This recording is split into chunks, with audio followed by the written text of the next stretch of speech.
thuajse në çdo raport ndërkombëtar. Le të marrim raportin e fundit të Dash, se nuk kemi pse zgjatemi te raportet e tjera, që të jemi edhe më konkret. Evidentonte qartasi që pastrimi i parave ndërtim është problemi kryesor i ekonomisë shqiptare. Dhe normalisht që ajo lloj shfaqje mu nuk më pëlqeu, se nuk është etike që ti të shohësh ministra që kërcen atë farfoje për probleme që ka sot Shqipëria dhe që përballet vendi ynë aq më tepër kur kemi pritshmëri integrimin në Bashkimin Evropian. Sa i përket pjesëmarrjes dhe hapjes fushatës, unë mendoj që strategji që të kishte një numër të vogël, pasi nëse kujtojmë edhe në 2020 ishin dhe në 2023 niste me takimet vogla, takimet elektorale dhe më pas mbyllet i bëndën nëpër stadiume. Pra që tregonte edhe forcën edhe elektoratin që ka kjo forcë politike.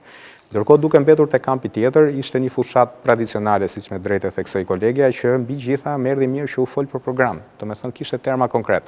Cilat ishin 5-6 pikat kryesore, ajo që lidhet me pensionin. Mbaj mend në datën 1 mars Edi Rama cilësonte piramid premtimin për pensionin 200 euro. Ndërkohë që kur prezantoi programin, e shpalosi dhe vetë si premtim. Do ta arritha brenda 2030-s. Partia Demokratike foli për çështjen e strehimit, është një propozim, është model hungarez, për 30.000 euro grant për çiftet e reja, që sot për shkak të ekspozimit të tregut, për shkak pastrimit parave, sot pothuajse të rinjt, veçanërisht ato që çiftet e reja apo studentët e kanë pamundur që të bëhen pronar një banesë në Tiranë.